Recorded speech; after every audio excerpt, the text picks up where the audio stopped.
সুবিধা অভিযান কেৱল এখন অৰ্থনৈতিক আঁচনিয়ে নহয়, ই অসমৰ এক বৃহৎ দৰ্শনৰ অংশ, য'ত নাৰী শক্তিক আগবঢ়াই লৈ যাবলৈ অৰুণোদয়, ছোৱালীৰ বাবে বিনামূলীয়া শিক্ষা, পেঞ্চন, বিনামূলীয়া খাদ্যশস্য, দীনদয়াল অন্ত্যোদয় যোজনা আৰু ৰাষ্ট্ৰীয় গ্ৰামীণ জীৱিকা অভিযানৰ দৰে মিছনসমূহ অন্তৰ্ভুক্ত হৈ আছে। এই ভৱিষ্যতৰ দিশে আগবাঢ়ে।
আমি অধীৰ আগ্ৰহে অপেক্ষা কৰে থাকা আমাৰ আজকেৰ অনুষ্ঠানেৰ মধ্যে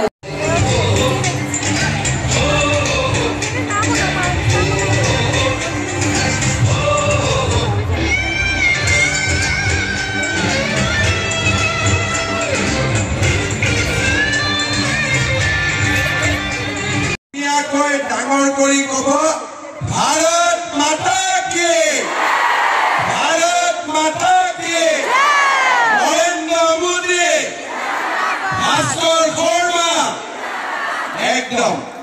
আজিৰ সভাত আমাৰ মাজত উপস্থিত আমাৰ তিনিচুকীয়া জিলাৰ অভিভাৱক মন্ত্ৰী বিমল বৰা ডাঙৰীয়া, মন্ত্ৰী প্ৰশান্ত ফুকন ডাঙৰীয়া, মন্ত্ৰী ৰূপেশ গোৱালা ডাঙৰীয়া, সকলোৰে সন্মানৰ সাংসদ ৰামেশ্বৰ তেলী ডাঙৰীয়া, বিধায়ক সঞ্জয় কিষাণ ডাঙৰীয়া, বলিন চেতিয়া ডাঙৰীয়া, সুৰেন ফুকন ডাঙৰীয়া, মাৰ্ঘেৰিটা সমষ্টিৰ সমবেত হৈছো। মাৰ্ঘেৰিটা সমষ্টিৰ গাঁও অঞ্চলৰ 16,603 গৰাকী আৰু পৌৰসভা এলেকাৰ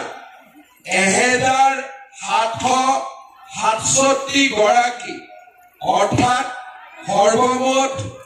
18,370 গৰাকী উদ্যমী মহিলাই আজি মহিলা উদ্যমিতা আঁচনিৰ প্ৰথম কিস্তিৰ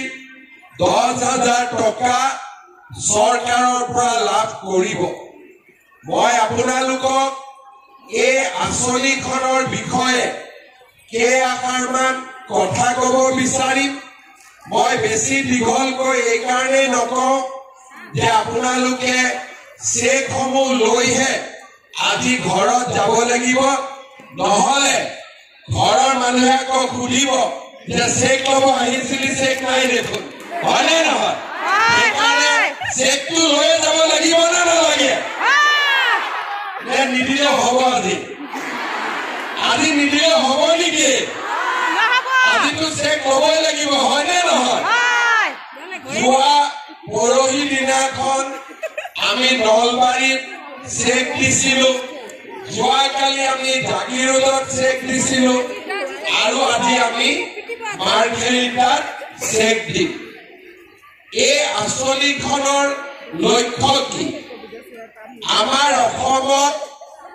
যেতিয়াৰ পৰা আত্মসহায়ক গোট গঠন হ'ল তেতিয়াৰ পৰাই আমি সদায়ে গ্ৰুপক সহায় কৰিছিলো ৰিভলভিং ফাণ্ড দিয়া বেংকৰ পৰা লোন দিয়া আৰু চাওঁতে আমাৰ মহিলাসকলে বেংকৰ লগত পৰিচয় হ'ল মিটিং কৰা আৰম্ভ কৰিলে প্ৰচিডিং বুক লিখিব পৰা হ'ল আৰু বিভিন্ন সামগ্ৰী উৎপাদন কৰি আমাৰ মহিলাসকল বহুখিনি আগবাঢ়ি গ'ল আমাৰ অসমত 4 লাখ খাওক আকৌ ঠাণ্ডা কেইটা ভিডিঅ' কৰা টিকিট আহিলে